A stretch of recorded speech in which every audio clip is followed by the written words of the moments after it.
저는 경기도 파주에 살고 있는 30대 초반 여자입니다. 얼마 전에 아주버님의 결혼 때문에 상견례 자리에 참석을 한 적이 있었어요.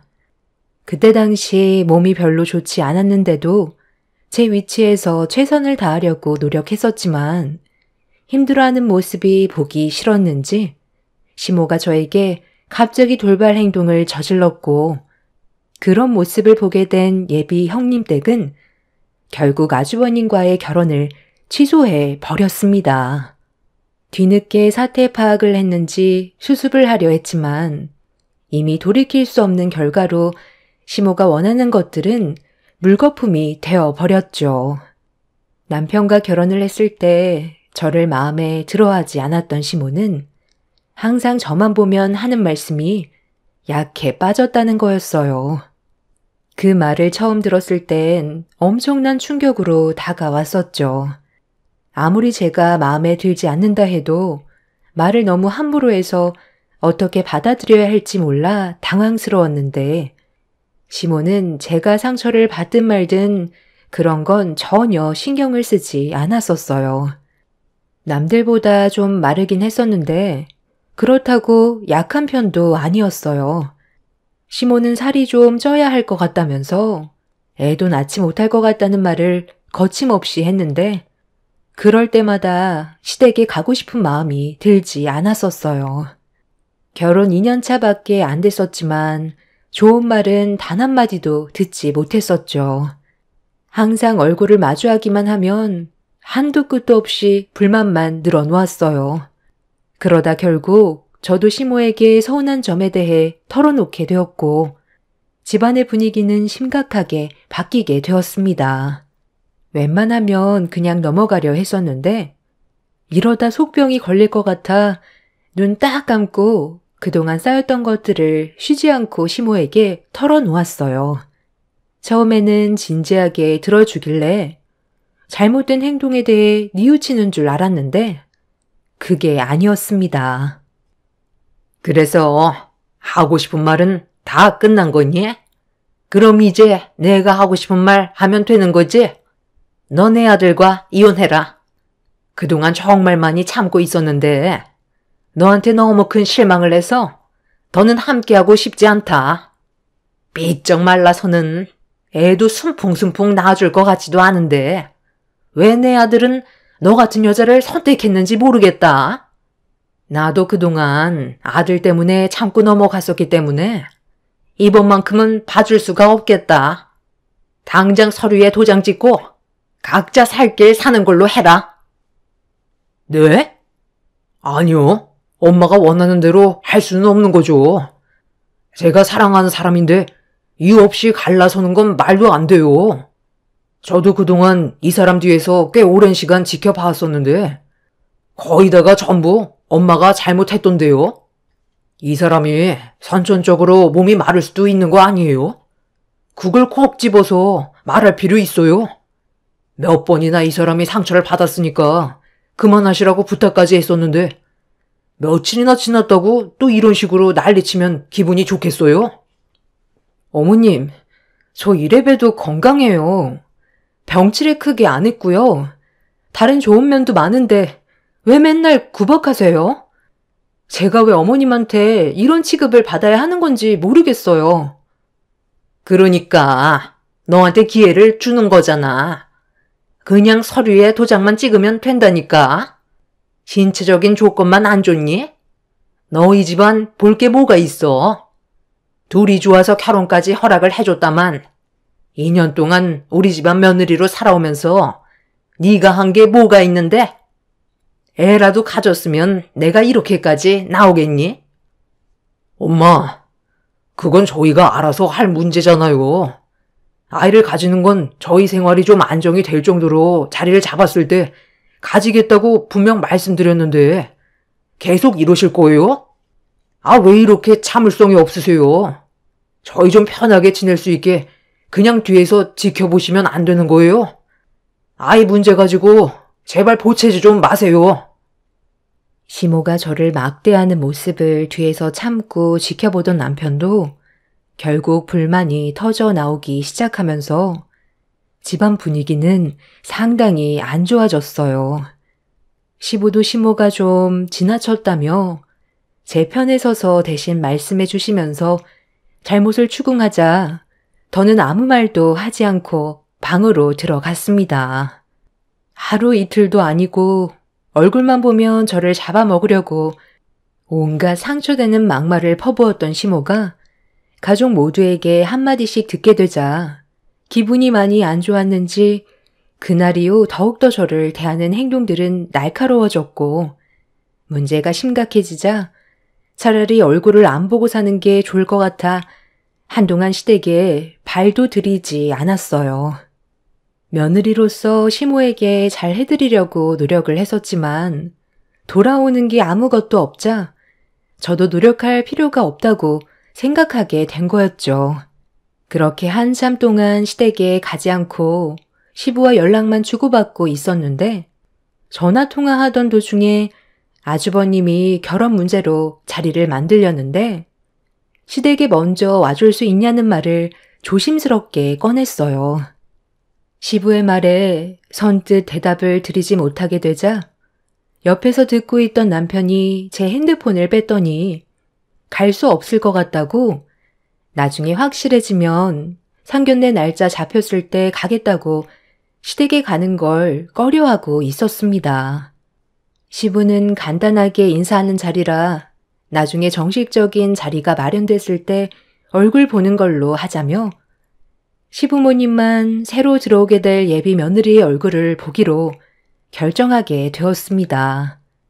저희 부부가 시댁에 가지 않겠다고 하자 시모는 왜 오지 않냐며 또다시 난리를 쳤고 남편은 시모가 또다시 저를 함부로 대할까봐 그게 싫어서 나중에 공식적인 자리만 참석할 거라는 한마디 하고 전화를 끊어버렸습니다.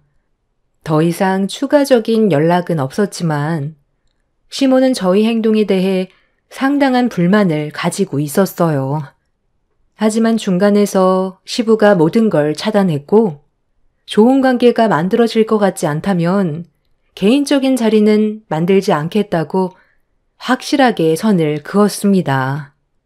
그렇게 아주버님은 예비 형님이 대품과 함께 시댁에 인사를 드리게 되었고 나중에 남편이 시부와 전화통화로 듣게 된 소식은 나쁘지 않은 자리였다면서 좋은 집안의 며느리감이 들어왔다고 만족해 하셨습니다. 알고 보니 예비 형님은 의사였고 집안 전체가 의사 집안이었어요.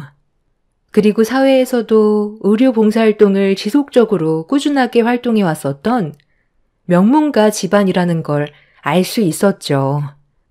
아주버님과 예비 형님의 만남은 대기업에서 근무를 하는 아주버님이 사내 병원에서 장염으로 진료를 받은 적이 있었는데 그때 진료를 해줬던 분이 예비 형님이었어요. 지인의 부탁으로 하루 동안 대신 일을 봐준 적이 있었는데 그때 아주버님이 예비 형님을 만나게 되면서 첫눈에 반해 끊임없이 구애를 하게 되었고 진심을 받아주게 되면서 서로 결혼까지 생각을 가지게 된 거였어요. 그렇게 좋은 분위기 속에 상견례 일정을 잡게 되었고 저희도 아주버님과 예비 형님의 결혼 문제로 시모의 얼굴을 보는 건 불편했지만 상견례를 참석하게 되었습니다. 그런데 전날부터 몸살기가 있는 것처럼 몸 상태가 별로 좋지 않아 걱정이 되었지만 한숨 푹 자고 일어나면 괜찮아질 줄 알았어요. 하지만 다음날도 약간의 미열과 함께 몸이 늘어지는 걸 느낄 수 있었고 평소와는 다른 몸 상태 때문에 걱정이 좀 됐었지만 약속된 일정이라 일단 무작정 나갔습니다. 가는 도중에 남편한테 몸이 좀 안 좋은 것 같다고 얘기하면서 상견례가 끝나면 병원에 좀 가달라고 부탁했어요. 남편은 저를 걱정하면서 병원을 먼저 가보는 게 어떻겠냐고 물어보길래 저 때문에 중요한 일정에 차질이 생기는 건 원치 않아 그대로 상견례 장소로 가달라는 말을 할 수밖에 없었습니다. 그렇게 힘든 몸을 이끌고 자리에 참석을 했는데 오래간만에 얼굴을 마주하게 된 시모가 저를 빤히 쳐다보더니 잠깐 화장실로 불렀어요. 그때가 예비 형님 가족분들이 아직 오기 전이라 시모는 저와 개인적으로 대화하길 원했어요. 너 오늘 무슨 날인지 모르는 거야? 얼굴빛이 하얗게 떠가지고 꼭 체한 사람처럼 안색이 왜 그 모양이야? 몸에 문제가 있으면 약을 사서 먹어야지. 저도 그러고 싶었는데요. 준비하고 병원에까지 갈 수 있는 시간이 안 돼서 상견례 끝나면 가는 걸로 그이랑 얘기 다 끝났어요. 약간 몸살 기운이 있는 것 같은데 쓰러질 것처럼 힘든 건 아니니까 예민하게 신경 안 쓰셔도 돼요. 제가 아주버님 상견례를 망치게 될까봐 신경 쓰이세요? 그럴 일 절대 없을 거니 걱정하지 마세요. 당연히 그래야지. 내 아들이 지금 어떤 집안과 결혼을 하는지 너도 잘 알지? 너 때문에 괜히 얼굴 붉히는 일이 없었으면 좋겠다. 내 앞에서 실수는 절대 용서하지 않을 거니까 정신 똑바로 차리고 행동해야 될 거야. 그분들 앞에서 아픈 티 내지 말고 밝게 웃으면서 최대한 분위기 맞춰줘야 한다. 알겠니? 시모는 제가 몸이 좋지 않다는 걸 알곤 화장실로 따로 불러 표정 관리 잘하라고 화를 냈어요. 저를 먼저 걱정해 주는 게 아닌 아주버님 결혼 문제에 조금이라도 문제가 생기게 될까봐 상당히 불편한 시선으로 바라보고 있었습니다. 그런 시모의 모든 행동들이 너무 서운하게 다가왔었고 더는 대화조차 섞고 싶지 않아 화장실에서 나왔는데 눈앞에 처음 본 여자 한 분이 저와 눈이 마주쳤어요. 그리고 저를 뒤따라오던 시모가 반가운 목소리로 인사를 주고받고 있었죠. 그제서야 저와 눈이 마주친 사람이 예비 형님이라는 걸 알게 되었습니다. 처음 보게 된 모습에서 느껴지는 여유와 선한 눈빛은 상당히 좋은 사람이라는 걸 알 수가 있었어요. 아주버님도 좋은 성격을 가지고 있지만 시댁 집안의 제일 큰 문제인 시모가 어떤 사람인지 알게 된다면 이 결혼은 무효가 될 텐데 그 사실을 전혀 알지 못하는 예비 형님은 시모에게 밝은 얼굴로 인사를 드리고 있었습니다. 마음 같아선 이 결혼 절대로 하면 안 된다고 제가 어떤 아픔을 겪었는지 알려주고 싶을 정도로 예비 형님이 시댁 집안의 며느리로 들어오는 게 너무 안타까웠어요. 그렇다고 제가 두 사람의 결혼을 막는 건 잘못된 행동이기 때문에 어쩔 수 없이 자리로 돌아가 앉을 수밖에 없었습니다. 그렇게 시작된 상견례 자리는 분위기도 좋았고 큰 문제는 없었는데 시간이 지날수록 몸이 점점 이상해지는 걸 느끼게 되면서 어지러움까지 동반이 되자 잠깐 쉬는 게 좋을 것 같아 잠시 화장실 좀 다녀오겠다고 조심스럽게 자리에서 일어났어요. 그런데 갑자기 그 순간 현기증이 동반되더니 눈앞의 시야가 하얗게 변하게 되면서 몸의 균형을 잡지 못한 채 비틀거리게 되었고 하필 제 앞에 있던 물잔에 손을 갖다 대게 되면서 물이 예비 형님 쪽으로 쏟아져 버리는 사고가 생기게 되었습니다. 순간적으로 너무 놀라 제 앞에 있던 냅킨으로 예비 형님의 옷에 묻은 물을 닦아내고 있었는데 갑자기 시모가 제 뒷목을 잡더니 죄송하다는 말과 함께 저를 무작정 밖으로 끌고 데리고 갔어요.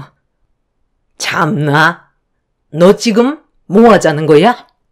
내 큰아들 결혼 망치려고 작정했어? 칠칠치 못하게 물잔을 쏟으면 어쩌자는 거야? 네가 아주 매를 벌지. 여기가 어떤 자리인지 몰라?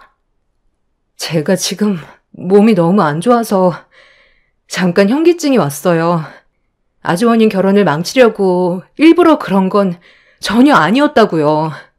잠깐 약국 좀 다녀오는 게 좋겠어요. 약국은 무슨? 그냥 집으로 돌아가라. 너 따위 필요 없으니까 내 눈앞에서 사라지라고. 내가 그동안 너한테 못되게 굴었다고 복수라도 하는 거니? 어머님, 아까도 말씀드렸잖아요. 어제부터 몸이 별로 안 좋았다니까요. 속도 울렁거리고 미열도 있는데 아무래도 몸살이 찾아온 것 같아요. 아니면 차에서 잠깐 쉬고 있을게요. 내가 이래서 네가 약해 빠졌다고 얘기하는 거야. 정신 상태가 썩어 빠져서는 이런 중요한 날에 기어코 사고를 쳐? 항상 얘기했지. 몸 관리 잘하라고. 제가 약간 마른 것뿐이지 정말 건강하고요. 운동도 꾸준히 하면서 몸 관리에 게을리한 적 단 한 번도 없어요. 정말 너무하세요. 걱정해 주실 수도 있는 거잖아요. 내가 미쳤니? 너를 왜 걱정해? 이거 봐봐라. 아까 화장실에서 걱정했던 일들이 딱 맞아 떨어졌잖아. 이렇게 마음에 드는 구석이 하나도 없는데 걱정을 해달라고? 네가 한 짓을 보고도 그런 말이 나오니? 이번 상견례 끝나면 내 아들과 무조건 이혼하게 만들 거니까 각오하는 게 좋을 거야. 제가 왜 그이랑 이혼을 해야 되는 건데요? 물잔 쏟았다고 이혼까지 해야 되는 거예요? 우리 관계 아무런 문제 없고 지금까지 아주 잘 지내고 있어요. 어머님이 오히려 가족 간의 분열을 만들고 있는 거라고요. 제 말이 끝나는 순간 시모는 제 뺨에 손을 올린 뒤 저를 끌고 화장실로 데리고 갔어요. 몸이 좋지 않았던 상태라 저항조차 제대로 하지 못한 채 시모에게 뺨을 맞게 된 저는 결국 식당이 떠나갈 정도로 소리를 지르며 온 힘을 다해 시모를 뿌리치게 되었고 제가 목소리를 높이자 시모는 당황했는지 제 입을 틀어 막으면서 상견례 망칠 일 있냐고 화를 냈습니다. 시모가 제 뺨에 손을 올린 거에 대해 도저히 용서할 수 없었던 저는 시모의 머리채를 잡으면서 고소하겠다고 난리를 쳤고 분위기가 점점 험악하게 되자 상견례 양가 집안 식구들이 전부 밖으로 나와 저와 시모가 뒤엉켜 있는 광경을 보곤 경악을 하고 있었습니다. 남편은 급하게 달려와 저와 시모를 떼어 놓았지만 시모는 이미 이성을 잃어버려 저에게 잡아먹을 듯이 달려들었어요. 아주버님이 그런 시모를 막아서면서 뭐하는 짓이냐고 화를 내고 있는데도 이미 시모는 제정신이 아니었습니다. 저 때문에 본인의 삶 전체가 꼬였다면서 온갖 막말을 퍼부었고 그 말을 듣게 된 예비 형님의 집안 식구들의 얼굴 표정은 심각하게 굳어져 있었어요. 아주버님이 제발 그만 좀 하라고 부탁까지 하는데도 시모의 귀에는 아무것도 들리지가 않았습니다. 그렇게 온 힘을 다해 아주버님을 뿌리치며 제 머리채를 잡으려고 달려오는 순간 몸이 좋지 않았던 저는 그 자리에 주저앉아 버렸고 남편과 아주버님 사이를 뚫고 제 머리채를 잡으려던 찰나 예비 형님의 집안 식구들이 온몸으로 절 막아줬어요. 예상치 못한 상황에 당황한 시모는 움찔거리더니 그제서야 제정신을 차렸는지 주변을 두리번거리더니 분위기를 파악하고 있었습니다. 거친 숨을 고르면서 예비 형님 식구들을 묵묵히 바라보고 있는데 저를 온몸으로 막아주던 예비 형님이 털끝 하나라도 건드렸단 가만 안 두겠다며 예상치 못한 발언으로 저를 깜짝 놀라게 만들었어요. 그리고 저를 천천히 일으켜 세우더니 몸 상태를 살폈습니다. 괜찮아요? 아까부터 뭔가 느낌이 별로 안 좋았었는데 약간의 몸살기가 있다고 했었죠? 얼굴빛도 창백하고 미열도 있는 걸로 봐선 몇 가지 의심되는 증상이 있긴 한데 혹시 속이 울렁거리나요? 지금 몸이 어떤지 저에게 전부 다 얘기해봐요. 단순 몸살은 아닌 것 같아서 그래요. 언제부터 그랬어요? 어제부터 몸이 좀 이상함을 느끼긴 했었어요. 속이 메스껍고 울렁거리기도 하는데 지금 많이 피곤하기도 해요. 그리고 몸살 기운처럼 온몸에 힘이 없어요. 제가 내과 의사거든요. 아무래도 임신인 것 같은데 혹시 주기 계산 해봤어요? 지금 증상이 딱 임신을 했을 때 나타나는 증상들이거든요. 예비 형님의 말이 끝나는 순간 남편은 진짜 임신이냐고 대묻더니 옆 건물에 약국이 있다면서 임신 테스트기를 사오겠다며 급하게 약국으로 향했어요. 저는 예비 형님의 부축을 받아 자리에 앉아 숨을 고르고 있었어요. 그리고 이런 광경을 뒤에서 전부 지켜보고 있던 시부가 시모에게 화를 냈습니다. 당신 이제 어떻게 할 거야? 며느리가 임신이었다는데 전혀 모르고 있었어? 그만큼 관심도 없고 맨날 구박만 하니까 뭘 알겠어? 만약 며느리가 진짜 임신이 됐다면 당신한 행동에 대해 조용히 지나갈 생각하지 마. 저번에도 내가 한번 얘기했었지. 노력하는 며느리가 너무 불쌍하니까 좋게 좀 봐달라고 몇 번이나 부탁했는데 말로는 알았다고 해놓고 감히 며느리 얼굴에 손을 올려? 다시 한번 말하지만 며느리 뱃속에 아이가 생겼다면 내가 당신을 용서하지 않을 거야. 서로 사랑해서 결혼했고 열심히 살려고 노력하는 애들한테 좋은 말 한마디 해주기는커녕 오히려 가슴에 대못을 박아? 아유, 임신은 무슨 제깨병이야. 약해 빠진 몸으로 임신이 될 것 같아? 내가 의사 며느리 둔다고 하니까 그거 샘나서 상견례 망치려는 거라고. 당신이 속고 있는 거야. 그 사이 남편이 임신 테스트기를 사가지고 와서 예비 형님의 부축을 받으며 화장실로 들어가 뱃속에 아이가 생겼는지 확인해 보는 순간 저는 그동안의 서러움에 눈물이 터져 나왔어요. 임신 테스트기에 선명하게 두 줄을 확인할 수 있었습니다. 제가 임신을 했다는 걸 모두가 알게 되자 모든 사람들이 시모를 노려보면서 임산부에게 손을 올리고 함부로 대했다는 거에 다들 분노를 가라앉히지 못했어요. 그리고 이 문제로 인해 아주버님과 예비 형님의 결혼은 물 건너가게 되었죠. 정말 임신이라고? 아니, 내가 미리 알았더라면 이렇게까지 행동했겠니? 그리고 이건 별개 문제인데 내 큰아들과 결혼을 하지 않겠다는 건 너무한 거 아니야? 너무하다뇨. 저는 당신이 이런 분인 줄 꿈에도 몰랐어요. 임신이 아니라 해도 당신 집안의 며느리인데 몸이 안 좋으면 걱정부터 해야 되는 게 우선 아닌가요? 그리고 물잔 한번 엎었다고 상황을 이렇게까지 만드는 게 상식적인 행동인 거예요.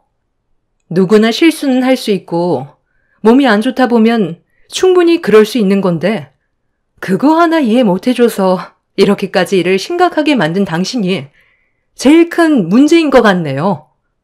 재우 씨한테는 미안하지만 우리 관계 여기까지 하는 게 맞는 것 같아. 우리 부모님도 내가 당신 집안의 며느리가 되는 거 말 안 해도 반대할 게 뻔하다는 거 알지? 지금 이런 상황을 어떻게 받아들여야 할지 모르겠어. 나는 그래도 처음 인사드리러 갔을 때 정말 좋으신 분인 줄 알았는데 내 앞에서 가면을 쓰고 계셨다는 게 너무 큰 충격이야. 우리는 여기까지 하는 게 좋겠어. 내 입장에 대해 충분히 이해해 줄 거라고 생각해. 이건 단순한 문제가 아니야. 물잔 쏟았다고 일을 이렇게 만드는 사람이 어디 있어?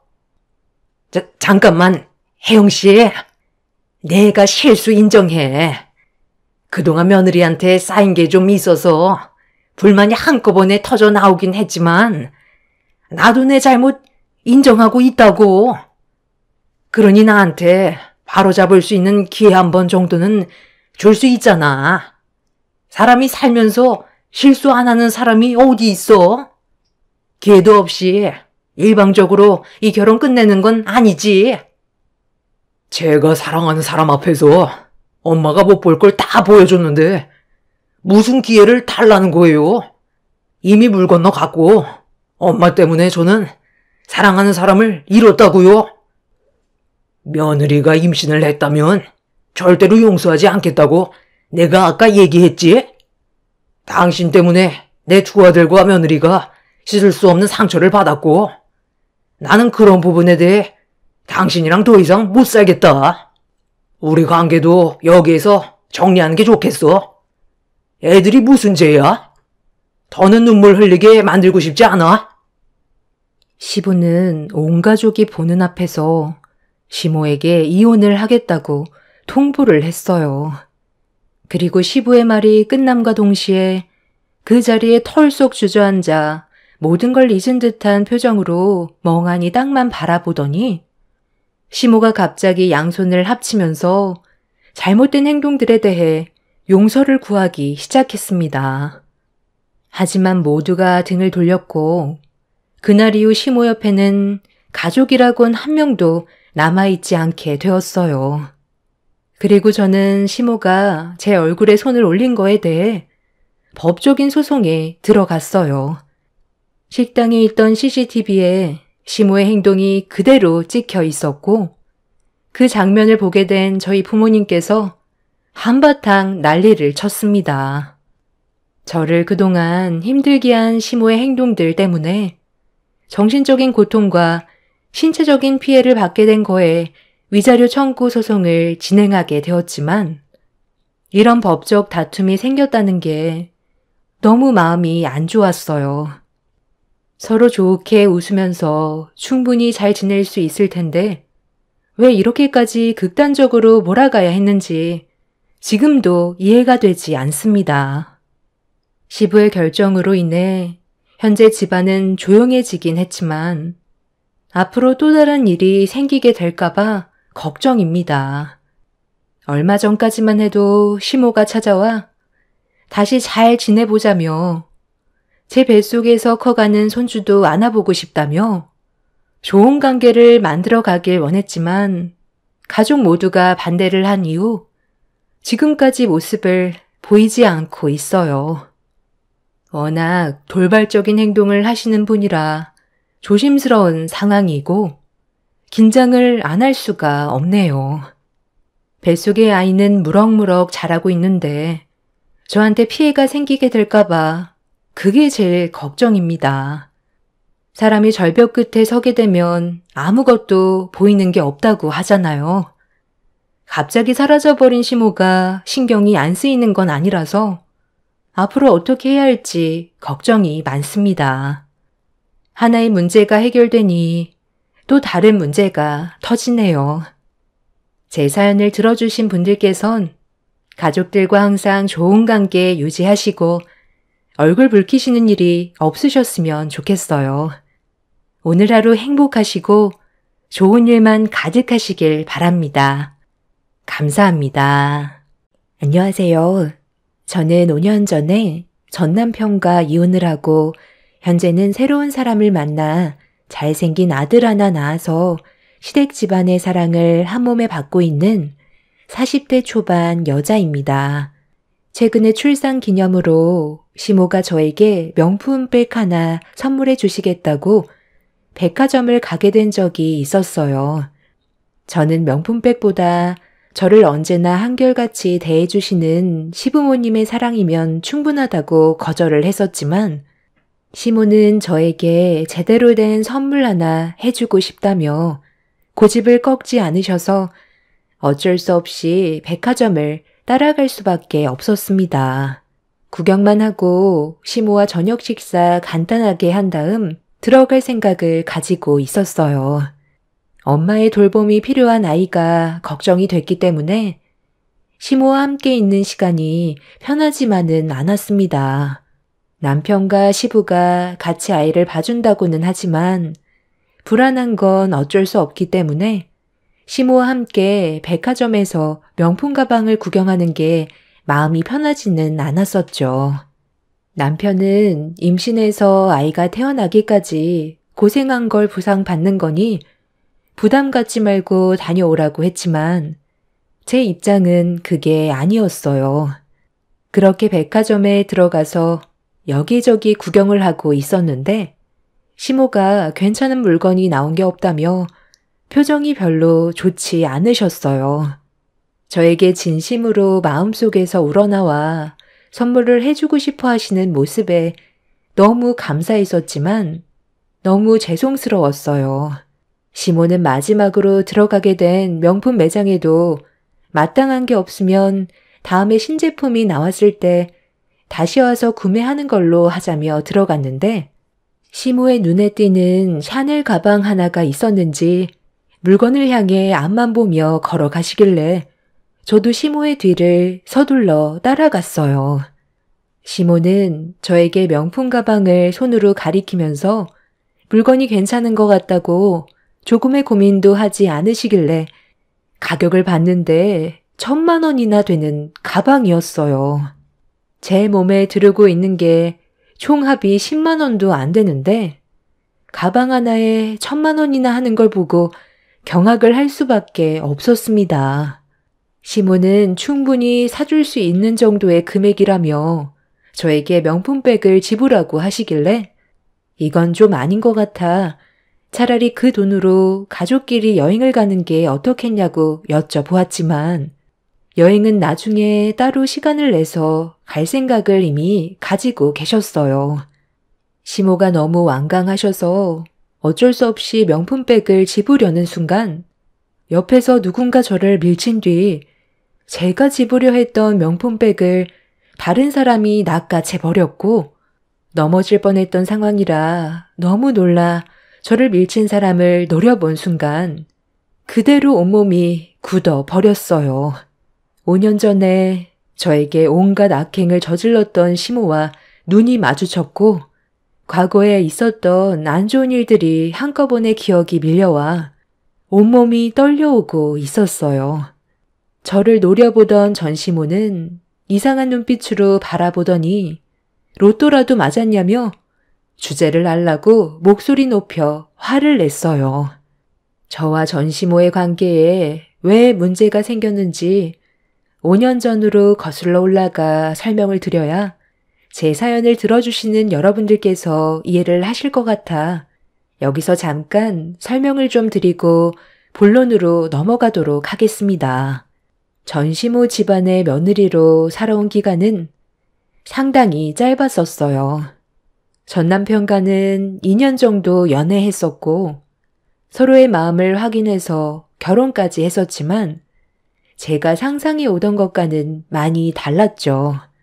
저에게 한없이 착하고 배려심이 많았던 남편이 또 다른 배경이 있었다는 걸 뒤늦게 알게 되면서 시모가 저를 대하는 행동들도 거칠어졌고 남편 또한 자상했던 모습은 전혀 찾아볼 수 없을 정도로 험악한 말투로 저를 막대하기 시작했어요. 너 그동안 내 아들과 잘 지내다가 갑자기 뭐가 문제인 거야? 누구나 동네 친구는 있는 거잖아. 너랑 결혼하기 전까지 이곳에서 지낸 지가 거의 30년이야. 그럼 당연히 친구가 있을 수 있는 건데 왜 내 아들한테 뭐라고 그러는 거니? 속아서 결혼한 것 같아 기분이 안 좋아 보이는 것 같은데 우리는 아무 말도 안 했었다. 과거에 어떻게 살았던 그건 중요하지 않아요. 현재 어떤 삶을 살고 있는지가 중요한 거죠. 제가 지금 화가 나는 건 저를 속인 것보다도 동네에서 질이 안 좋은 친구들과 어울리며 처음 들어보는 욕을 당연하다는 듯 대화에 섞었다는 거예요. 그리고 지나가는 사람과 부딪혔다고 시비까지 붙었잖아요. 제가 평소에 알던 사람과는 너무 달랐기 때문에 앞으로의 결혼 생활을 위해서라도 그 친구들은 안 만났으면 좋겠다고 했던 건데 그게 잘못된 건 아니잖아요. 나중에 아이까지 가지게 되면 뭘 보고 배우겠어요. 그래서 거리를 두고 가정에만 신경 써 달라고 했던 건데 어머님이 저한테 되레 화를 내시는 게 당황스러울 뿐이에요. 내가 걔들과 이 동네에서 지낸 지가 거의 30년 가까이 됐고 사건 사고가 몇 번 있긴 했었지만 심성이 나쁜 애들은 아니야. 그런데 만나지 말라고 하면 내 입장이 뭐가 되겠어? 그리고 당신한테 대하는 모습과 친구한테 대하는 모습이 다른 건 당연한 거지. 우리가 만난 시간보다 친구들과 함께한 시간이 훨씬 더 긴데 만나지 말라고 하면 내가 그 말을 들어야 돼? 웬만하면 나도 좋게 넘어가려 했는데 솔직히 까놓고 얘기해서 당신 우리 집 재산 보고 결혼한 거 아니야? 찢어지게 가난에 찌든 당신 집안 돈 걱정 없이 살게 해주고 있으면 나랑 결혼한 걸 감사하게 생각해야지. 너까짓 게 감히 내 친구를 만나라 마라 명령을 해? 명령을 한 게 아니라 앞으로 자제했으면 좋겠다고 얘기하는 거잖아. 아무리 당신 친구라 해도 가정에 문제가 생기면 바로 잡아야 된다고 설명을 한 거잖아. 아무 일도 없었으면 말도 안 하지. 내 두 눈으로 주먹을 휘두르는 걸 똑바로 봤는데 어느 누가 걱정을 안 하겠어. 옆에서 당신까지 거들어서 결국 경찰서까지 다녀와 조사받고 왔는데 문제가 없다고? 다시 한번 말하지만 그런 친구들과 어울리다 보면 나중에 당신한테 더 큰 피해가 생길 게 뻔해. 그러니 여기서 멈춰줘. 네가 뭔데 나한테 이래라 저래라야. 어차피 그런 애들은 몇 대 맞아주고 그게 한몫 챙기려고 대들었는데 스트레스 좀 풀 겸 용돈 챙겨주려고 쥐어 박아준 게 잘못된 거라고? 당신도 걔들 봤잖아. 합의하겠다며 돈 요구하는 걸 봐놓고도 친구들과 내 탓이라고? 우리 같은 사람이 있어야 걔들도 먹고 사는 거야. 얘가 워낙 없이 살아서 그런 거니? 네가 이해해라. 원래 없는 것들이 서로 동정 같은 거 많이 하잖아. 부자인 우리들 입장은 이해조차 할 수 없을 거다. 이건 누가 봐도 저 사람이 잘못한 건데 어머님이 두둔하시면 어떡해요. 그리고 지금 말씀이 너무 지나친 거 아니에요? 이런 사람인 줄 알았으면 결혼은 아예 생각조차 안 했을 거라고요.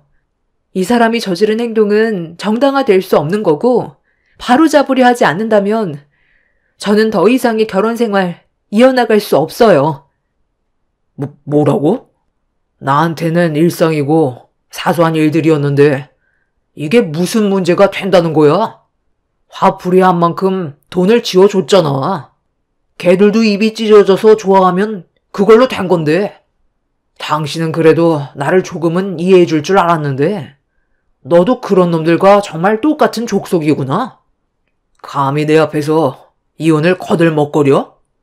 이혼을 해도 내가 하는 거고 필요 없다고 생각될 때 너를 내칠 거니까 한 번만 더 우리 엄마 앞에서 쓸데없는 얘기하면 너도 걔들처럼 똑같은 취급해줄 거니까 앞으로 입 다물고 살아. 인생을 감사하게 생각하지 못하고 명을 재촉하는 너 같은 족속 때문에 이 사회가 이 꼴로 돌아가는 거야. 아주 혼자 잘났고 너만 깨끗하지? 그런 식으로 얘기하지 마. 당신이 지금 나한테 보이는 행동 자체가 문제가 있는 거라고. 이게 진짜 당신의 모습이구나. 그동안 어떻게 숨기며 살아왔대? 이미 너무 큰 실망을 해서 더는 안 되겠다. 돈이 이 세상의 전부가 아니라는 걸 나중에 분명 깨닫게 되는 날이 오겠지. 우리는 여기에서 멈추는 게 좋을 것 같아.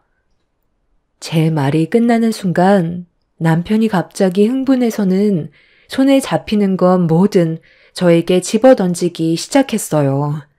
저에게까지 막대할 줄 몰랐는데 거친 행동을 보인 남편의 모습에 당황해서 급하게 시댁을 빠져나오려 하는 순간 시모가 뒤에서 제 머리채를 잡으며 어딜 가냐고 집 안으로 끌어 바닥으로 패대기를 쳐버렸어요.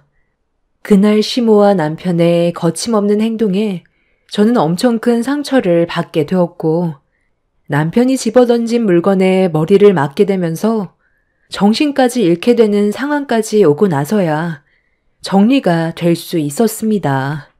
눈을 떠보니 병실에 누워 있었는데 귓속에서 들리는 목소리에 눈을 떠보니 부모님께서 시모와 남편을 향해 한바탕 난리를 치고 있었어요. 한순간에 변해버린 모습을 묵묵히 지켜보던 저는 눈물을 흘리게 되었고 그렇게 제가 받은 피해에 대해 법적으로 소송까지 가게 되면서 정신적, 신체적인 피해를 입게 된 부분에 대해 위자료를 받은 뒤 남편과 이혼을 할 수 있었습니다. 정말 두 번 다시 기억하고 싶지 않던 그런 날들이 5년 만에 또 한 번 명품 매장에서 전시모와 마주치게 되자 과거에 안 좋았던 기억들 때문에 온몸이 떨려왔고 저를 노려보면서 가까이 걸어오더니 저에게 얼굴을 들이밀며 입을 열었습니다. 네가 여긴 무슨 일 때문에 온 거니? 가진 것도 치뿔도 없는 네가 명품 매장에 온 것 보면 로또라도 당첨이 된 거야? 이런 옷 꼬락서니로 명품 가방이 어울린다고 생각해? 돼지목에 진주 목걸이 거는 격이지. 이번엔 또 어떤 돈 많은 남자를 꼬드겼길래 백화점에 온 거니? 그 잘난 남자 면상이나 한번 보자. 나는 당신한테 볼 일 없으니 아는 척 마세요. 우리가 말 섞을 정도의 관계는 아닌 것 같은데요. 그때나 지금이나 변한 건 하나도 없는 것 같네요. 아가, 괜찮니? 갑자기 이게 무슨 일이니? 저기요, 사람을 미쳤으면 먼저 사과부터 하셔야죠. 누구시길래 제 며느리를 막대하는 거죠? 어머님, 신경 쓰지 마세요. 오늘은 날이 아닌 것 같으니까 나중에 다시 와요. 저 배고픈데 저녁이나 먹으러 가는 게 좋을 것 같아요. 예, 잠깐만 기다려봐라. 사과도 안 받았는데 이대로 넘어가면 되겠니? 저기요, 제 말 안 들려요? 저 좀 똑바로 보고 얘기하죠. 저기 혹시 저랑 구면인 것 같은데 제 얼굴 기억 안 나세요? 왜 이렇게 낯이 익지? 분명 어디서 봤는데. 아, 이제야 생각났다. 당신 맞죠? 저번 달에 내 명품 가방 계산한 거 훔쳐가려고 했었잖아요. 이제야 기억났네. 가방 계산하고 잠깐 테이블에 올려놓고 주문한 커피 가지러 다녀온 사이 내 명품 가방 훔쳐서 도망쳤잖아요. 어디서 봤나 했더니 여기서 또 마주치네. 저번에 내가 선처해줬으면 두 번 다시 백화점엔 얼씬도 하지 말아야지. 이번에는 또 뭘 훔치려고 오셨나? 뭘 훔쳐? 나는 테이블 위에 명품 가방 하나만 올려져 있길래 본실 신고하려고 가지고 간 것뿐이야. 너까지 게 나를 도둑 취급을 해? 남의 물건에 손을 댄 것부터가 잘못인데 도둑 취급을 하는 건 당연한 거잖아요. 그리고 왜 아까부터 계속 반말인지 모르겠는데 그쪽 인성 참 더럽네요. 딱 봐도 있어 보이는 집안 같던데 금전적인 여유가 있으면 어느 정도 교양은 지켜야죠. 여기가 지금 시장 한복판인 줄 아세요? 여기에 관계자 어디 있어요? 저런 썩어 빠진 노친네 때문에 명품의 가치가 떨어지는 거라고요. 당장 저 사람을 백화점에서 내치세요. 범죄자를 들여보내면 어떡해요? 그때 고소하지 않고 선처를 해줬으면 쥐 죽은 듯 살아야지. 감히 내 며느리를 밀쳐? 지금한 행동에 대해 진심으로 사과하지 않으면 그때 일까지 다시 꺼내서 바로 고소 진행할 겁니다. 마지막으로 기회를 줄 테니까 우리 며느리한테 사과하세요.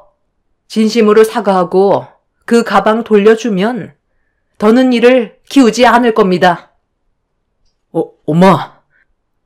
여기서 지금 뭐 하는 거예요? 한참을 찾았잖아요. 이제 백화점에는 오면 안 된다고 제가 몇 번이나 말씀드렸는데 계속 이럴 거예요?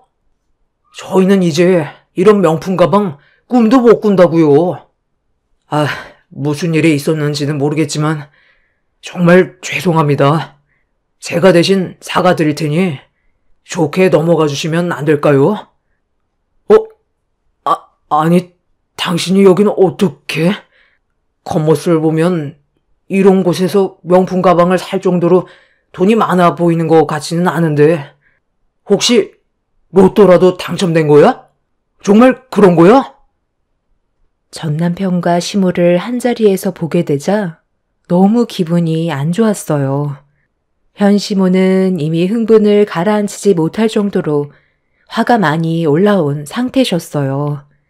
전 시모가 저에게 했던 행동에 대해 사과를 받지 않으면 경찰에 신고하겠다고 한마디 하자 전 남편이 그제서야 사태 파악이 된 듯 저에게 빌기 시작했죠. 하지만 정작 이를 만든 전 시모는 입 한 번 뻥끗하지 않아서 현 시모의 기분은 좀처럼 풀리지 않고 있었어요. 어차피 더 섞여봤자 좋을 거 하나 없기 때문에 시모를 모시고 급하게 자리를 피하려는데 전 남편이 갑자기 저에게 말을 붙여왔어요. 그제서야 현 시모는 전 남편과 제가 어떤 사이인지 알게 되셨죠. 잘 살고 있는 것 같아. 보기 좋네. 나는 당신을 그렇게 보내고 나서 지금도 과거를 후회하면서 살아가고 있어. 그때 당신 말을 들었으면 현재의 나는 안정적으로 잘 살아갈 수 있었을 텐데 30년 동안 알고 지냈던 친구가 나를 배신하면서 우리 집안이 가지고 있던 모든 재산을 전부 다 털려버렸어. 아버지가 동업자한테 사기를 크게 당해서 그 충격에 세상을 떠나시고 엄마와 우리들만 남아있던 상태에서 가정이 많이 힘들어졌을 때 친구들이 우리 집에 자주 왕래했었거든. 정말 많은 위로를 해줬었는데 앞으로 살아갈 날이 막막해지자 돈 벌 방법을 알려주겠다고 설명을 해줬는데 상당히 괜찮은 것 같더라고. 더군다나 30년 지기 친구가 나를 걱정해주면서 앞으로 살아갈 길을 알려주니 너무 고마웠었어. 그래서 친구를 믿고 담보대출까지 받아 투자를 했었는데 한순간의 선택이 우리 집안을 무너지게 만들었고 보다시피 나는 지금 택배 일을 하고 있는 중이야.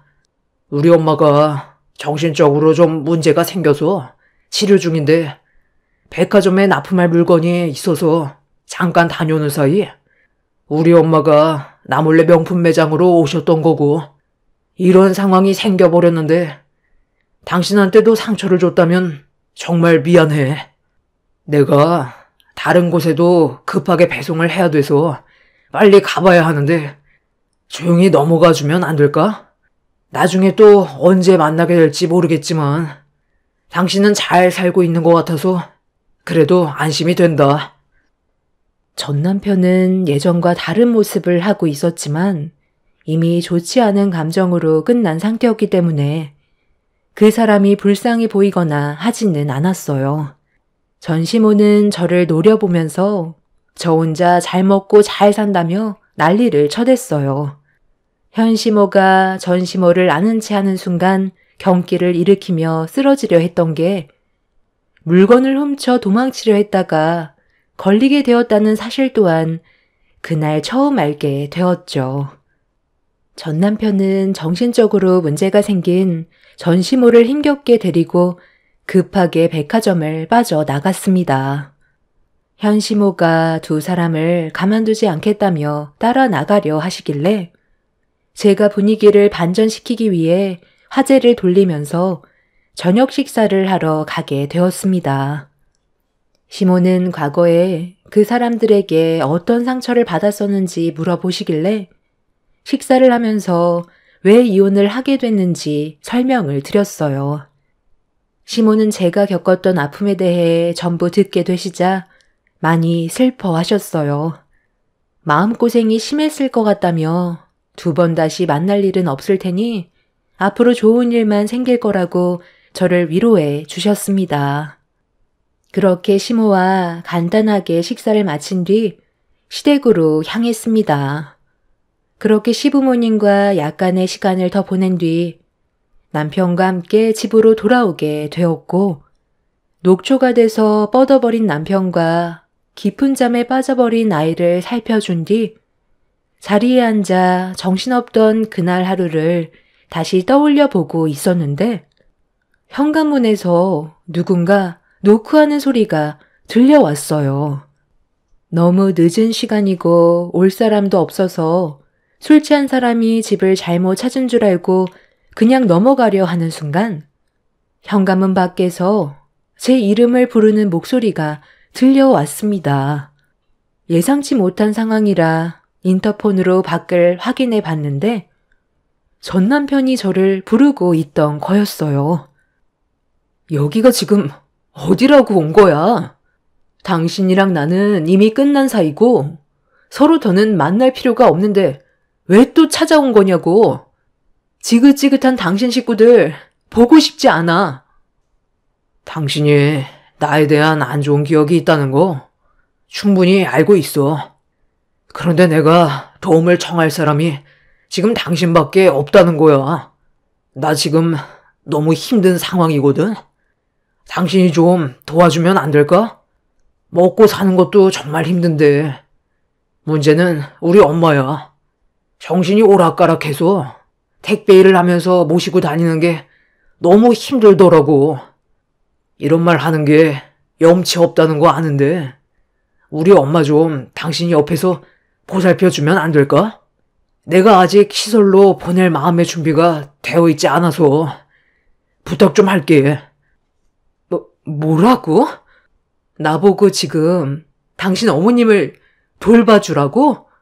내가 어떤 상황인지 전혀 알지 못하니까 그런 말 하는 것 같은데 나한테 아이가 있어. 태어난 지 얼마 되지 않은 아이라 눈을 뗄 수 없을 정도로 많이 바쁘다고. 지금 뭔가 상당히 착각하고 있는 것 같은데 우리 사이가 좋은 것도 아니고 이혼한 사이야. 당신이 남의 가정에 끼어들 입장이 아닌데 이런 식으로 불쑥 찾아오면 나는 경찰서에 신고를 할 수밖에 없어. 이건 누가 봐도 문제가 있는 행동이라고. 오죽했으면 당신을 미행했겠어. 아까 백화점에서부터 따라오고 있었어. 내가 그렇게 아끼던 친구들은 나를 배신했고 지금 보다시피 택배를 하면서 산더미처럼 불어난 빚을 갚고 있는데 허덕이고 있다고. 당신이 조금만 도와준다면 내 인생에도 분명 빛을 볼 수 있는 날이 올 거야. 과거에 좋았던 기억들도 있잖아. 사람이 정이라는 게 있는데 이대로 그냥 지나치면 나중에 분명 벌을 받게 되는 거라고. 내가 무릎이라도 꿇으면 되겠어? 그럼 도와줄 수 있는 거야? 아니, 무릎 꿇지 마. 나는 그런 거 원하지도 않고 우리 관계 이미 5년 전에 끝났어. 법적으로 아무 사이도 아닌데 이런 식으로 무작정 찾아오는 건 아니라고 생각해. 그럼 돈이라도 좀 빌려주면 안 될까? 아까 보니까 당신 옆에 있던 분 재력이 상당하신 것 같던데 도와달라는 말 한마디 하면 해결될 것 같은데. 정신 나간 소리 그만하고 당장 돌아가. 네가 나한테 했던 행동 기억 안 나? 가끔 그때 일들이 악몽으로 나타날 때가 있다고. 내가 한동안 얼마나 힘들었었는데 내가 애원하고 멈춰달라고 했을 때 조금도 배려 없이 막대하던 네가 이제 와서 상황이 바뀌니까 미안하다고? 사람은 고쳐 쓰는 거 아니라더라. 너는 지금 어쩔 수 없이 살아야 되니까 발버둥 치고 있는 거겠지만 그 속의 본성은 그대로 남아있다고 생각해. 절대로 도와주고 싶은 마음 없으니까 그만 돌아가. 갑자기 밖이 왜 이렇게 소란스러워? 무슨 일 있어? 누구시길래 늦은 시간에 남의 집에서 뭐 하시는 겁니까? 경찰 부르기 전에 당장 안 나가요? 그쪽에 이 사람과 결혼한 남편분 되시는군요. 저는 이 사람 전 남편입니다. 제가 사정이 별로 좋지 않아서 부탁 좀 하려고 왔는데 잠깐 들어가도 될까요? 어딜 들어온다고요? 전 남편이란 사람이 어떻게 생겼나 궁금했었는데 상대방에 대한 배려는 전혀 없는 그런 사람이었네요. 저희가 서로 얼굴 맞대고 대화 나눌 사이는 아니라고 보는데요. 신고하기 전에 돌아가 주세요.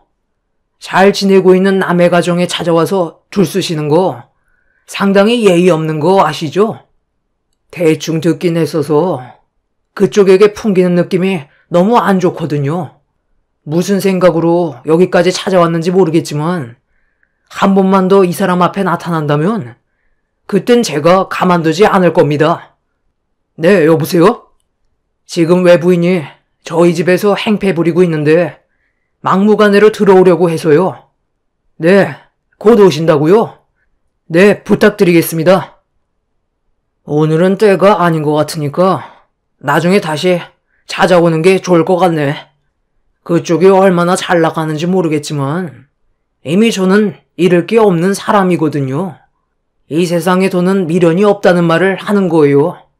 그쪽은 지켜야 할 게 있겠지만 저는 지킬 것도 없고 인생이 완전 나락으로 가버린 상태라 눈에 뵈는 게 없습니다. 좋게 얘기할 때 제 요구 조건을 들어주는 게 좋을 거예요. 그게 가정을 지키는 길이고 앞으로의 인생을 편하게 살 수 있는 방법입니다. 그럼 나중에 또 보자고요. 전 남편과 현 남편은 서로 얼굴을 붉히며 대화를 주고받았고 전 남편은 경찰들이 오기 전에 자리에서 벗어나 버렸습니다. 뒤늦게 온 경찰들과 남편은 대화를 주고받았고 그 사람의 신원을 알고 있던 제가 전부 다 설명을 해줬어요. 그리고 접근 금지 신청까지 했는데 항상 느끼고 있는 건 저희 가족 주변에서 맴들고 있는 것 같아 불안함과 정신적인 고통을 주고 있었습니다. 어디선가 기회를 엿보고 있는 것 같은 그런 느낌들을 계속해서 받다 보니 사는 게 사는 것 같지가 않더라고요. 그런 제 모습을 보던 남편은 전 남편이 흘리고 간 명함에 전화를 걸었는데 충격적이게도 온몸에 소름이 돋았어요. 저희 집 근처에서 벨소리가 울리고 있길래 너무 놀라 창밖을 확인해 보니 전원주택에 살고 있던 저희 집을 전 남편은 계속 맴돌고 있던 거였습니다. 화가 머리끝까지 올라온 남편은 뭐 하는 짓이냐고 소리치며 밖으로 나갔고 전 남편은 택배 배달 때문에 동네를 돌아다닌 것뿐이라면서 왜 전화를 했는지 물어보았어요. 남편은 제가 힘들어하는 모습을 보고 싶지 않아 금전적으로 도와줄 생각을 가지고 있는 것 같아 보였지만 전 남편이 저희 집 주변을 돌고 있다는 걸 확인하게 된 순간 어떠한 도움도 주고 싶지 않았는지 바로 경찰의 도움을 받았습니다. 그렇게 전 남편의 행동에 문제가 있다고 생각해서 좀 더 심각하게 조사를 진행했는데 전심호도 정신적으로 심각했었지만 전 남편은 전심호보다 더 심각했었어요. 전 남편의 거주지에서 나온 것들은 저희 가족을 해하려고 계획한 증거물들이 쏟아져 나왔습니다. 저희 집 주변에 몇 개의 CCTV가 있고 남편이 언제 출근을 하는지, 시부모님은 언제 오시는지, 현관 비밀번호는 몇 번인지 전부 다 파악을 하고 있었습니다. 온몸에 소름이 돋았고 범행계에게 사용할 도구들까지 전부 구매해 놓았다는 걸 확인하게 되면서 경찰들은 저희 가족의 신변 보호를 위해 구속 조치를 시켰고 이 문제로 다시 한번 법적 처벌을 진행하고 있는 상황입니다. 전 남편의 진술은 너무 충격적이었어요. 저는 좋은 남자 만나 잘 살고 있는데 그 사람의 인생은 무너져 버렸다는 현실을 인정하고 싶지 않아 제가 누리고 있는 행복을 앗아가고 싶어 범행 계획을 세운 거라는 말을 듣게 되었죠. 현 남편은 그 인간을 상대로 현재 소송 중이고 절대로 사회 밖으로 나오게 해서는 안 된다며 저희가 받은 모든 피해에 대해 처벌을 원하고 있는 중입니다. 저 또한 같은 입장이고요. 사람의 본성은 바뀌지 않는다는 걸 다시 한번 깨닫게 되었고 이번 일을 통해서 저희 가족은 이사를 계획하고 있어요. 피하는 게 저희 가족의 안전을 지킬 수 있는 길이라고 판단하게 되었거든요. 지금 현재 법적 처벌을 위한 진행 중인데 하루빨리 해결돼서 저희 가족이 불안함에 떠는 일이 없었으면 좋겠습니다. 사람 한번 잘못 만나면 평생 고달프다는 말이 떠오르네요. 여러분들께서도 항상 사람 조심하시길 바랍니다. 감사합니다. 안녕하세요. 저는 50대 초반 여자입니다. 그동안 시댁 집안의 며느리로 살아오면서 많이 느끼고 있었지만 이번에 겪게 된 일은 정말 너무한 것 같아 사연을 신청하게 되었습니다. 시모는 형님의 아들 조카와 제 딸을 항상 비교하면서 안 좋은 시선으로 바라봤어요. 태어날 때부터였으니까 벌써 20년이 훌쩍 넘어버렸죠. 이런 안 좋은 관계로 인해 시댁에는 웬만해선 안 가려 했지만 그래도 명절만큼은 피해갈 수 없는 상황이라 어쩔 수 없이 명절 때만 참석하면서 욕먹지 않을 선까지 도리를 하고 집으로 돌아오는 생활을 반복했었습니다. 이런 관계가 유지가 되자 형님과 시모의 눈살은 찌푸러졌고 본인들이 원하는 대로 제가 움직이지 않으려 하자 짜증은 고스란히 남편이 받게 되었죠. 저도 처음에는 많은 노력을 했었지만 달라지지 않을 거라는 걸 느끼게 된 순간부터 시모와의 관계를 좋게 만들려는 노력을 하지 않았습니다. 제가 선을 긋고 할 도리만 하게 되니 시모의 불만은 점점 더 커지게 되었죠. 그렇게 서로가 느끼고 있는 감정의 골이 더욱더 깊어져 가고 있었을 때 어느 날 형님 아들이 교통사고로 인해 병원에 입원했다는 말을 듣게 되었고 가족 모두가 병원으로 향하게 되었죠. 그렇게 병실에 들어가 조카의 몸 상태를 확인했을 때 다행히 크게 다친 건 아니라서 며칠만 입원하고 퇴원할 수 있는 몸 상태였어요. 그렇게 잠깐 동안 얼굴을 비추고 집으로 돌아가려는데 시모의 한마디가 분위기를 안 좋게 만들었고 최대한 조용히 넘어가려 했지만 너무 큰 상처를 받아 결국 몸을 돌려 시모에게 한마디 하게 되었습니다. 조카가 입원해 있는 상태였기 때문에 쓸데없이 얼굴을 붉히는 일은 피하고 싶었는데 그것도 제 마음대로 되지 않았죠. 우리 큰 장손의 얼굴을 2번 다시 못 보는 줄 알고 얼마나 놀랐는지 아니? 다박상 정도로 큰 사고가 아니라서 정말 다행이다. 오늘 병원에 오면서 무슨 생각을 했는지 아니? 할미가 뭐든지 다 해주기로 마음을 먹었었다. 하고 싶은 거 있으면 할미한테 전부 다 말하렴. 우리 손자가 꿈을 펼칠 수 있게 뒤에서 전폭적인 지지를 해주마. 만약 너한테 큰일이라도 생겨서 하고 싶은 일들을 이루지 못했다면 할미도 엄청난 고통이 뒤따랐을 거다. 원하는 거 있으면 다 말해도 되니까 건강하게만 태어나길 바라마.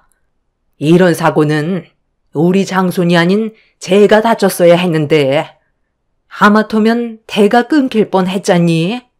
앞으로는 조심해야 된다. 어머니, 지금 뭐라고 했어요? 제 딸 윤희가 다쳤어야 됐다고요? 아니 어떻게 그런 말을 표정 하나 안 바뀌고 할 수가 있어요? 병문안 온 사람한테 그게 할 말이에요? 내가 틀린 말 한 것도 아닌데 왜 열을 올리고 그러니? 대를 이어줄 우리 귀한 장손이 다쳤는데 이것보다 더 큰 일이 어디 있어? 정작 내 눈앞에서 사라져야 될 사람이 누군데 그래? 쟤는 아직까지도 취업도 안 되고 있다며? 우리 장손은 이번에 수석으로 채용이 돼서 곧 입사 날까지 잡혔다는데 쟤는 어떻게 그 나이 먹을 동안 일을 안 하고 놀고만 있는 거니? 돈 많은 남자 하나 잡아들여서 인생 좀 바꿔보려는 것 같은데 저런 상판으로 누가 데려가겠어? 정말 말이 심하네요. 왜 가만히 있는 제 딸한테 뭐라고 하는 건데요? 윤희한테 해주신 것도 없으면서 그런 말할 자격이 있다고 생각하세요? 날로 태어난 것부터가 잘못됐으니까 한마디 한 것뿐인데 왜 열을 올리고 그러니? 우리 장손 이거 받아라. 할미가 이번에 입사 기념으로 선물 하나 준비했거든. 별건 아니고 앞으로 사회생활하면서 가슴 펴고 생활하라고 통장에 3억 넣어놨다. 하고 싶은 거 다 하고 살아라. 모자라면 언제라도 또 얘기하면 이 할미가 통장에 또 넉넉히 채워주도록 하마. 내가 돈 써들고 있어봤자 뭐 하겠어. 앞으로 필요한 사람이 써야지. 부담 갖지 말고 넣어둬라. 어머나, 어머님, 갑자기 이런 큰 선물을 불쑥 내미시면 어떡해요? 3억을 주실 거라곤 상상도 못했어요. 입사 선물 정말 마음에 들어요. 그렇잖아도 이번에 들어가게 되는 회사가 꽤 큰 기업인데 직원들이 다들 잘 사는지 전부 해외차를 타고 있더라고요. 제 아들도 입사하기 전에 좋은 차 한 대 뽑아야겠어요. 아유, 당연히 그렇게 해야지. 그래야 사람들이 무시를 하지 않는 거야. 국산차 타봐라. 인간 취급도 안 해준다니까. 대우가 달라져요. 하차감이라고 들어봤니? 차에서 내릴 때 받는 시선도 중요하지만 차로 인해 그 집안이 얼마나 잘 사는 집안인지 알 수 있기 때문에 외적으로 보이는 건 무조건 좋은 걸로 장만하는 게 좋다. 제 딸한테는 상처되는 말을 거침없이 뱉으면서 집 먼지 취급만 해놓고 조카한테는 3억이 들어간 통장을 건네줬을 때 기분이 너무 안 좋았어요. 그동안 정말 많이 참고 살아왔었는데 시모의 한마디가 결국 이성을 잃게 만들었고 병실에서 난리를 치며 막말을 퍼부어 버렸습니다. 제 한마디에 시모와 형님도 제 말을 받아치면서 얼굴을 붉혔고 결국 참아왔던 감정들이 터지게 되면서 병원이 떠나갈 정도로 집안 싸움이 커져 버렸고 그날 이후 등을 돌리게 되었어요. 너도 3억이 받고 싶으면 여자가 아닌 남자로 태어나지 그랬니? 네 부모를 원망해야지. 왜 나를 노려보는 거야? 너희들 얼굴 보고 싶지 않으니까 그만들 가봐라. 지금 한 말들 주워 담을 수 없다는 거 알고 계시죠? 오늘 이 시간 이후로 지긋지긋했던 악연 끊어내 버릴 거고 2번 다시 얼굴 볼 일 없을 겁니다. 아이고, 제발 그렇게 해주면 안 될까? 동서가 우리 집안에서 없어져야 평화가 찾아오지. 대우도 받지 못하는데 버티고 있을 필요 없잖아. 동서는 존심도 없니? 우리 혁이 쉬어야 하니까 그만 병실에서 나가줘. 형수님, 정말 그렇게 안 봤는데 너무하네요. 우리가 뭘 그렇게 잘못했길래 욕을 얻어먹어야 하는 건데요. 혁이가 교통사고 났다는 말에 걱정돼서 찾아왔는데 어떻게 우리한테 그런 막말을 할 수가 있어요? 형은 왜 가만히 있는데? 누가 봐도 엄마랑 형수가 잘못해서 상황이 이렇게까지 안 좋아진 거 모르는 거 아니잖아. 팔은 안으로 굽는다는 거 몰라요? 여기서 혁이 아빠가 서방님이랑 동서편을 들어준다면 집안 꼴이 어떻게 돌아가겠어요? 서방님네는 그냥 가주는 게 가족의 평화를 만들 수 있는 제일 좋은 방법이에요. 그러니 창피하게 더 이상 소란 피우지 말고 그만 나가요. 우리 혁이가 지금 많이 불편해하는데 언제까지 있을 거예요? 그래, 일단 그만들 돌아가라. 여기 있어봤자 서로 싸우기밖에 더 하겠어? 어떻게 된 게 얼굴만 보면 못 잡아먹어서 안달이야? 우리 손자 병실에까지 와 이 난리를 쳐야 돼? 그래, 당장 나가라. 너도 네 애미 따라 내 눈에 띄지 마라. 한 번만 더 내 앞에 나타나면 그땐 머리털 다 뽑힐 줄 알아. 만년치중생에 능력도 없고 얼굴도 못생겨가지고 결혼은 할 수 있겠니? 내가 처음부터 얘기했었지? 며느리 하나 잘못 들어오면 집안이 풍비박산 난다고. 오늘 너 때문에 내 아들과 인연 끊게 생겼다.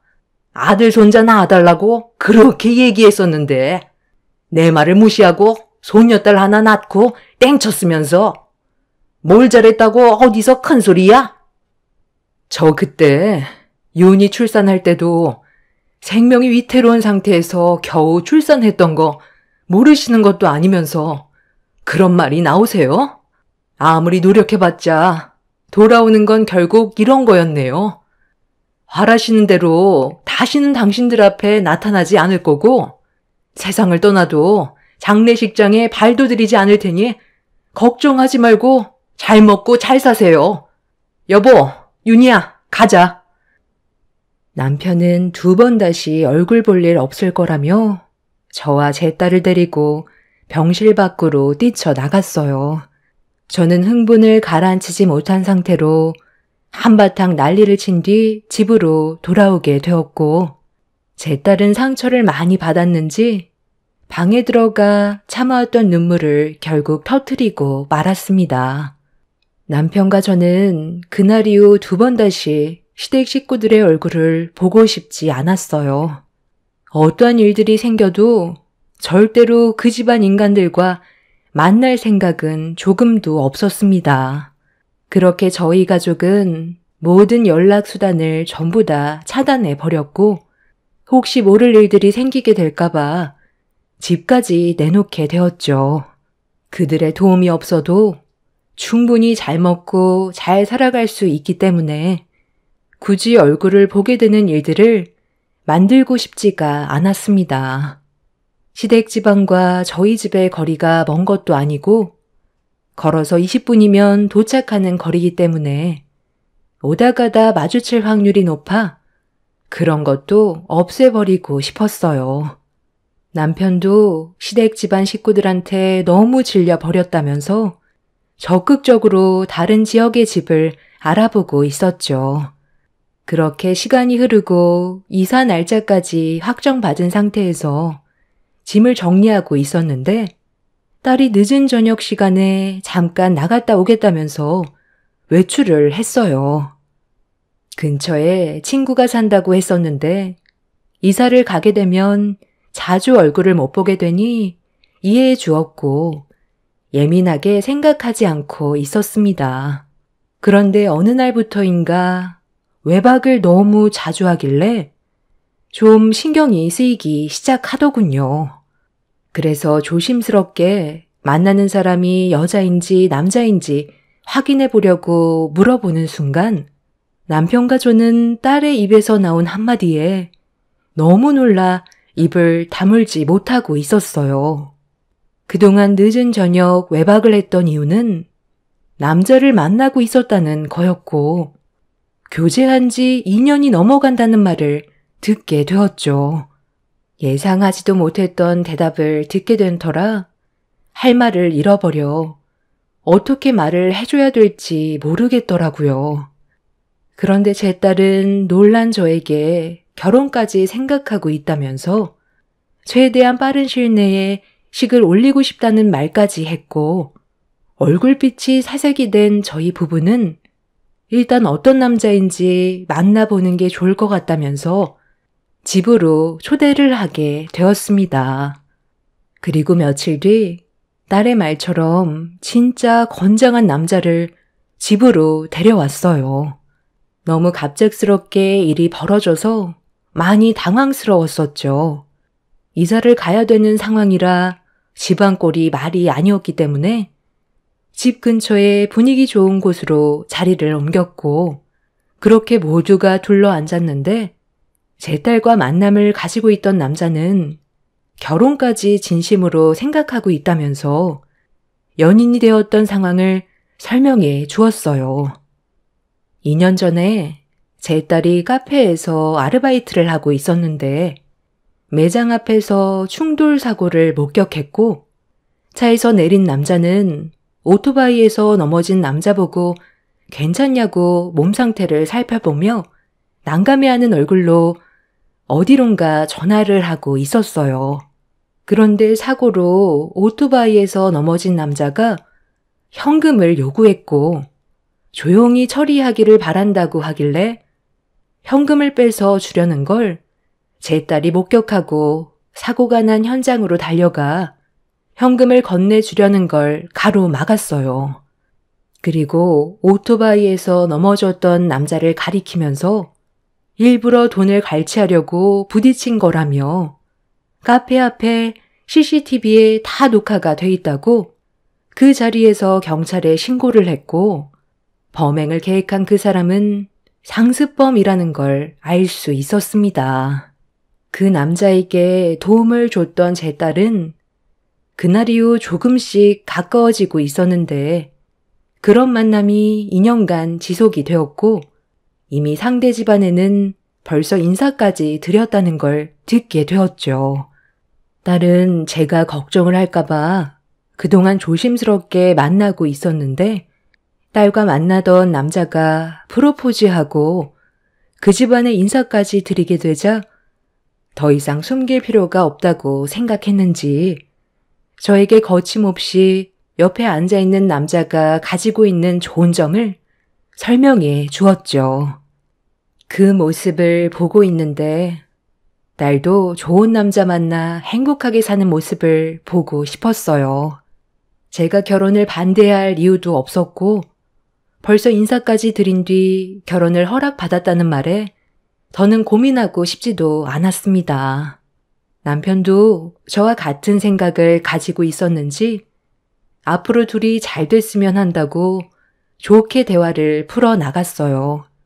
그렇게 둘의 결혼을 위해 상견례를 하게 되었고 예비 사돈분들께선 저희 집안과는 비교도 안 될 정도로 좋은 풍채를 가지고 있었습니다.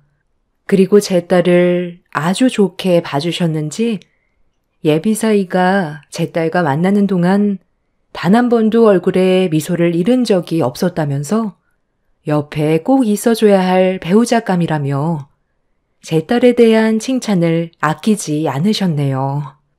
가진 것도 없고 취준생이라 걱정을 많이 하고 있었는데 제 딸의 전공이 예비 사이가 다니고 있는 회사에서도 도움이 되는 전공이라 같이 일을 하기로 결정을 했다면서 예비 사돈어른이 회사의 경영주라는 걸 밝혔고 큰 회사를 이끌어가고 있다는 걸 듣게 되었습니다.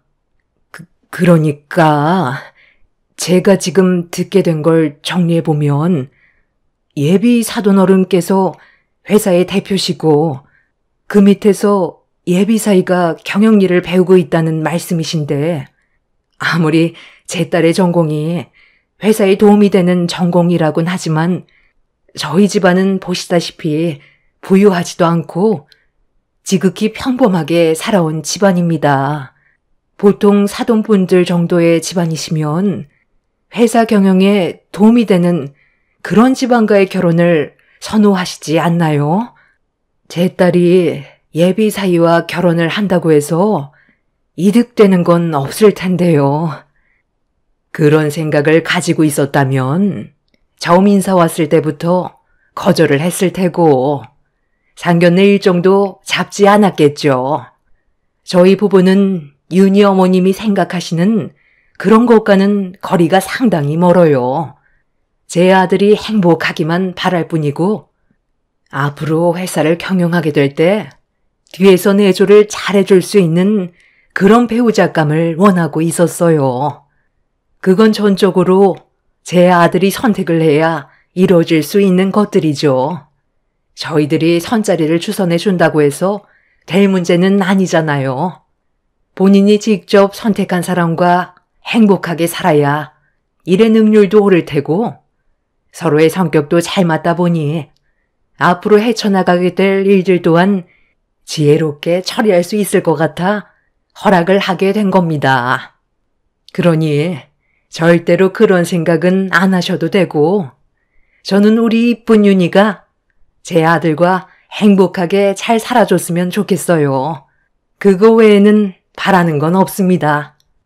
돈으로는 겉모습을 바꿀 수는 있지만 속사람은 바꿀 수가 없기 때문에 제 아들을 돈이 아닌 진심으로 사랑해 줄 수 있는 그런 배우자감을 원하고 있었어요. 그리고 윤희가 제 아들과 좋은 궁합이라는 걸 알게 되었고 결혼까지 허락하게 된 겁니다. 두 분께서 자식 교육을 어찌나 잘 가르치셨는지 어른을 공경할 줄 알고 몸에서 나오는 모든 행동들이 가식이 아닌 진심이라는 걸 저희가 느끼고 있었기 때문에 조금의 고민도 없었어요. 이번 결혼식이 좋게 이루어졌으면 합니다. 제가 예상했던 거와는 전혀 다른 전개로 흘러가고 있었어요. 보통은 돈이 많은 집안일수록 더 높은 곳을 바라보기 때문에 세력이 좋은 집안과 결혼하기를 원할 텐데 그렇지 않은 집안도 있다는 걸 처음 알게 되었죠. 그렇게 제 딸과 예비 사위는 결혼식 일정까지 잡게 되었고 하나하나 준비해 나가고 있었는데 어느 날 예상치 못한 일들이 저희 눈앞에 펼쳐지게 되었습니다. 그때가 예비 사위의 회사에 새로운 직원들의 입사한 날이었는지 상당히 많은 신입사원들이 건물 안으로 들어가고 있었어요. 제 딸은 예비 사위 옆에서 본격적으로 일을 도왔었기 때문에 신입사원은 아니었었죠. 어떤 회사인지 궁금했었던 저희 부부는 상당히 큰 건물을 보고 많이 놀랐었어요. 한순간에 제 딸의 인생이 바뀌어버려 눈앞에 보이는 현실이 꿈만 같았습니다. 예비사위는 점심시간 때 같이 식사를 하고 싶다면서 건물 안에 카페가 있는데 잠깐 쉬고 계시면 금방 나오겠다며 제 딸과 함께 건물 안으로 들어가려는 순간 뒤에서 누군가 제 딸의 이름을 불렀고 고개를 돌려 얼굴을 확인하자마자 제 표정은 일그러져 버렸어요. 시댁 식구들이 전부 저희 앞에 서 있었고 불쾌한 얼굴을 하고 있었습니다. 너희들이 여기는 어쩐 일이니? 설마 내 장손이 오늘 이 회사에 입사한 날이라서 축하해주러 온 거냐? 조금이라도 잘 보여야 콩고물이라도 떨어질까봐 이 기회에 잘 보이려고 미리 작업하는 거니? 그런데 이거 어쩌니? 너희들한테 내가 얻을 수 있는 게 없어서 기대조차 하지 않는 게 좋을 것 같은데. 이 회사에 조카가 오늘 입사하는 날이었어요. 저희는 그런 건 전혀 모르고 있었거든요. 따로 볼 일이 있어 잠깐 들린 것뿐이니 신경 쓰지 마세요. 어머, 그럼 여기에 무슨 볼 일이 있다고 온 건데? 연기를 하려면 좀 제대로 해야지. 내 아들이 대기업에 입사를 하게 되니까 만년 취준생인 동서 딸도 일거리 좀 달라고 찾아온 거잖아. 내 눈치가 백단이야. 그런 거 하나 모를 것 같아? 얼마나 먹고 살기가 힘들면 여기까지 찾아왔겠어? 내 아들 입사시 끝나고 화장실 청소 일자리 있는지 한번 알아보도록 할게. 수석으로 채용이 됐으니 아마 그 정도 힘은 있을 거야. 그 대신 동서도 앞으로는 나랑 어머님한테 납작 엎드려야 할 거야. 토 하나 달지 말고 시키는 건 뭐든 다 하기로 약속해. 그래야 원하는 걸 얻을 수 있는 거지. 쓸데없는 자존심 내세워서 또다시 얼굴 붉히게 하는 일은 없었으면 좋겠어. 오늘은 내 아들이 입사하는 좋은 날이니까 최대한 좋게 해결하고 싶거든. 볼일 끝났으면 이제 그만 내 앞에서 사라져줘. 잠깐만. 윤희 쟤 지금 뭐 하는 거니? 왜 청장을 입고 있는 거야? 설마 오늘부터 일자리 알아봐 달라고 저렇게 차려입고 나온 거야? 예, 너 이리 가까이 좀 와봐라. 네가 여긴 어디라고 해집고 다니는 거야? 일할 능력이 없으면 가만히라도 있던가. 그 서류 가방은 또 뭐니? 너무 오버해서 차려입은 거 아니야? 이렇게까지 해봤자 결국 이 회사에서 네가 일을 할 수 있는 건 하청업체 소개로 들어오는 방법밖에 없을 테고 직행하는 곳은 결국 화장실 변기만 보는 일일 텐데 벌써부터 김칫국을 사발로 퍼마시고 있니? 회사 이미지 안 좋아지게 하지 말고 당장 나가라. 예, 너 지금 할미 말 무시하는 거야? 지금 어딜 들어가냐고? 제 딸은 예비 사이에 서류 가방을 들고 있던 거였는데 저희가 설명을 하기도 전에 예비 사이가 잠깐 사무실에 들어간 사이 일이 터져버리고 말았습니다.